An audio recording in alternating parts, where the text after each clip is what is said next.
ప్రస్తుతం జరుగుతున్న యుద్ధాల వల్ల భారత్కు కలిగే లాభాలు మరియు నష్టాల గురించి ఈరోజు మనం తెలుసుకుందాం. ముందుగా ఎక్కడెక్కడ యుద్ధాలు జరుగుతున్నాయంటే మేజర్గా present Russia versus Ukraine and second America Israel versus Iran. ఈ దేశాల మధ్య భారీగా యుద్ధాలు జరుగుతున్నాయి. అయితే మన భారత్పై యుద్ధాలు ఎలా ప్రభావం చూపుతున్నాయో చూద్దాం. ముందుగా డిసడ్వాంటేజ్ నెంబర్ 1, ముడి చమురు పెరుగుదల. భారత్ తన చమురు అవసరాల్లో 88% దిగుమతులపైనే ఆధారపడుతుంది. ఇంటర్నేషనల్ మార్కెట్లో క్రూడ్ ఆయిల్ ధర పెరిగితే మన దేశంలో కూడా పెట్రోల్, డీజిల్ ధరలు పెరుగుతాయి. ఇది రవాణా ఖర్చులను పెంచి నిత్యావసర వస్తువుల ధరలు పెరగడానికి దారితీస్తుంది. డిసడ్వాంటేజ్ నెంబర్ 2, వంట నూనెలు మరియు ఎరువుల కొరత. భారత్ పొద్దుతిరుగుడు నూనెను ఎక్కువగా ఉక్రెయిన్, రష్యా నుంచి దిగుమతి చేసుకుంటుంది. యుద్ధం వల్ల సరఫరా నిలిచిపోయి వంట నూనెలు ధరలు పెరుగుతాయి. అలాగే ఎరువుల తయారీకి కావాల్సిన ముడి పదార్థాలు సరఫరా దెబ్బతింటే వ్యవసాయంపై ప్రభావం పెరుగుతుంది.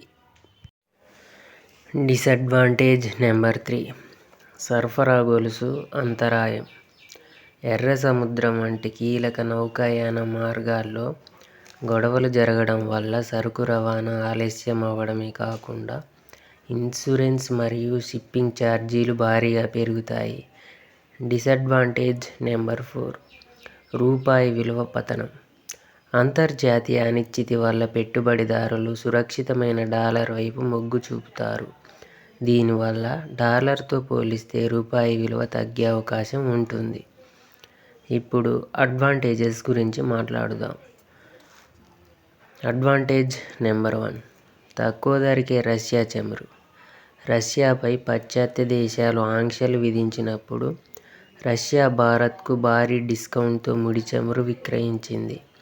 ఇది భారతదేశానికి భారీగా విదేశీ మారక ద్రవ్యాన్ని ఆదా చేయడంలో సహాయపడింది. అడ్వాంటేజ్ నెంబర్ 2, గోధుమల ఎగుమతికి అవకాశం. ఉక్రెయిన్, రష్యాలు ప్రపంచానికి పెద్ద ఎత్తున గోధుమలు సరఫరా చేస్తాయి. యుద్ధం వల్ల అక్కడ ఉత్పత్తి తగ్గితే భారత రైతులకు తమ గోధుమలను అంతర్జాతీయ మార్కెట్లో మంచి ధరకు అమ్ముకునే అవకాశం లభిస్తుంది. అడ్వాంటేజ్ నెంబర్ 3, రక్షణ రంగంలో స్వయం సమృద్ధి. రష్యా వంటి దేశాల నుంచి ఆయుధాల సరఫరాలో జాప్యం జరగడం వల్ల భారత్ తన సొంత ఆయుధ తయారీని వేగవంతం చేస్తుంది. ఇది దీర్ఘకాలంలో రక్షణ రంగంలో దేశాన్ని బలోపేతం చేస్తుంది. అడ్వాంటేజ్ నెంబర్ 4, దౌత్యపరమైన ప్రాముఖ్యత. భారత్ ఏ పక్షం వైపు వహించకుండా చర్చల ద్వారా సమస్య పరిష్కరించుకోవాలని కోరుతుంది. దీనివల్ల ప్రపంచ దేశాల మధ్య మధ్యవర్తిగా లేదా శాంతి స్థాపకుడిగా భారత్ ప్రతిష్ట పెరుగుతుంది. అండ్ ఫైనల్గా కంక్లూజన్. యుద్ధం వల్ల సామాన్యుడిపై ధరల భారం పడటం ప్రధాన ప్రతికూలత. అయితే క్లిష్ట పరిస్థితుల్లో కూడా ఆర్థిక వ్యవస్థను సమర్థవంతంగా నడపడం మరియు ఇతర దేశాలపై ఆధారపడటాన్ని తగ్గించుకోవడం భారత్కు ఒక మంచి అవకాశంగా మారుతోంది.